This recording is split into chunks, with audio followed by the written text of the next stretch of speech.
The internet, a tool billions of people all around the world use every single day. Though what if I told you that there's a good chance the people you interact with online are not real, and that the hot singles in your area don't actually exist? Well, this happens to be the concept behind the infamous dead internet theory. The idea that since roughly 2016, the internet has largely become filled with bots and AI-generated content. In this video, we're going to be diving deep into some of the most popular social media sites and online forums to see if the dead internet theory is truly just a theory or if it's something much more real. In 2021, the earliest known post still online discussing the dead internet theory was made to a site called Agora Road's Macintosh Cafe. Hello, I would like to talk, or rather tell you about certain suspicions, hunches, and experiences I've had. Similar themes have been written across image boards quite a few times, so I know I'm not alone in this. The internet feels empty and devoid of people. It is also devoid of content. Yes, the internet may seem gigantic, but it's like a hot air balloon with nothing inside. He goes on to state much more conspiratorial beliefs, like that the government is secretly operating a large-scale AI-backed gaslighting program, among other things. And in the next 4 years, up until today, the dead internet theory mainly refers to the concerning rise of AI and bots taking over online spaces. Earlier this week, while scrolling through the website where ass sweat and neckbeards collide, Reddit, I came across an interesting community, r/whyweact, a subreddit, quote, exploring small relatable anecdotes explaining the psychology behind everyday behaviors, reactions, and social interactions. Now, scrolling through some of the posts, you might notice that something seems off. While yes, there's no extreme arguing in the comments, which is very unusual for Reddit, every post shares the same exact structure of 1 to 3 small paragraphs, with the user telling a story of their everyday lives. So last night, I found myself in bed, phone in hand, scrolling through an endless stream of doom and gloom. I kept telling myself I'd stop after one more article, but then, like an hour later, I was still at it. The user continues on, giving some possible psychological explanation behind why they doomscroll. I'm sure by now, most of you have probably picked up on the fact that this person isn't real.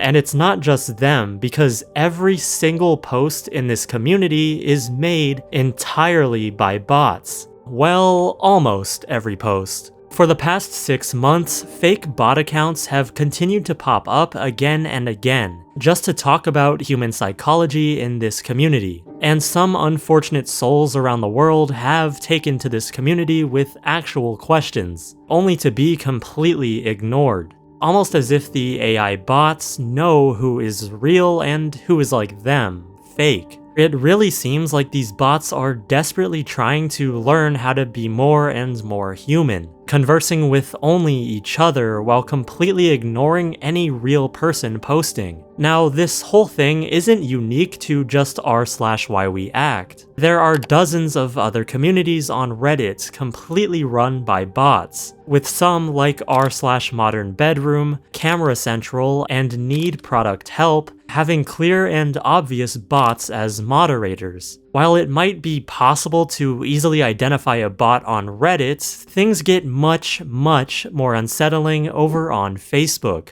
Just searching up the word dog led me to a rabbit hole I really wish I never knew existed. The third post shown was this: Granny's out here vibin' with some pup therapy. Too fine for dog therapy? The image is clearly AI, so I clicked on the profile thinking it was just another AI account. But it was somehow so much worse. This account has 27,000 followers, and I'm blurring the name for reasons you'll soon understand. Some of their posts are pretty tame, like he's my loyal lil bodyguard, always curled up next to me when I crash. Though in others, the intentions behind this account become much more clear. Can't go anywhere without my dog trailing me like a loyal... yeah, I'm sure you get where this is going. All of the posts are AI and feature a woman with either a dog or horse and a caption suggesting fucked up shit. The user of this account then links things in the description which are probably viruses, while other complete degenerates are in the comments hyping up the post. Keep in mind, this was basically at the top of a simple Facebook search of just the word dog,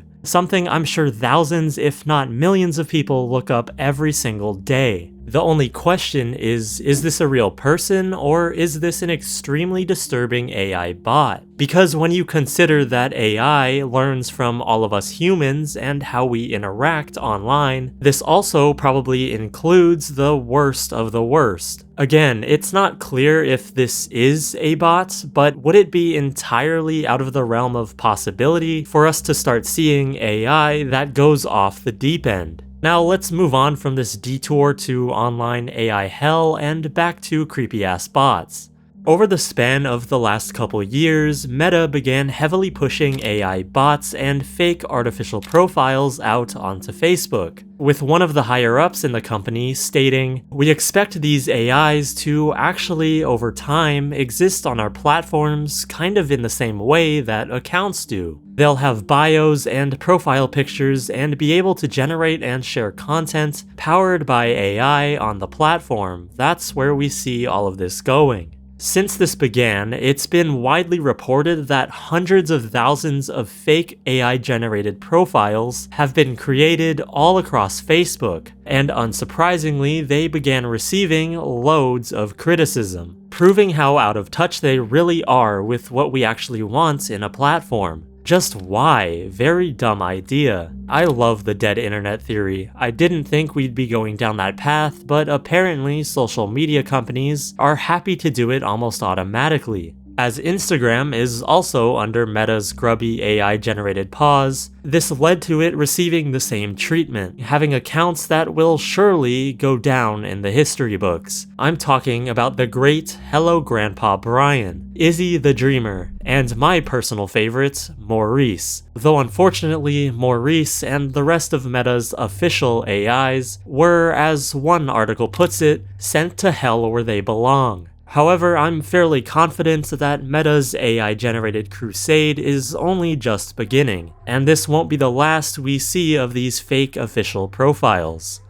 The last thing I want to talk about is YouTube, the platform you and I are on right now. These days, there's only two things that truly get under my skin. The first is being hit with a in Clash Royale, and the second is bots stealing top comments under YouTube videos. Specifically under larger channels, if you click on a video that was uploaded fairly recently, there's a good chance you'll come across a bot with the profile picture of straight up badonkadonks. Like this one, under a Sidemen video uploaded earlier today, where this bot just copy and pastes another rising comment and artificially inflates the likes. And just to be clear, I've seen people online claim that it's the YouTubers doing when bots like this show up, which is probably one of the dumbest takes I've ever seen. No big YouTubers are going to go out of their way to bot some comments that may or may not lead to viruses, risking their reputation for, what, a small minuscule amount of extra engagement? It just doesn't make sense. Now, aside from these badonka bots that are always short-lived accounts, there exists another species of YouTube comment bots, ones I like to call Austrian painter bots, where they say some of the most horrific, disgusting things in the comments of completely innocent videos, saying things like, "I love," and then insert some heinous act. These bots don't really even link or promote anything, at least from the ones I've come across, so it's just bizarre. There was one Reddit post I came across where under someone's video, they noticed a bot make a comment and then 6-7 other bots came and literally had a full conversation with each other, which just might be the most dead internet thing you could ever really come across.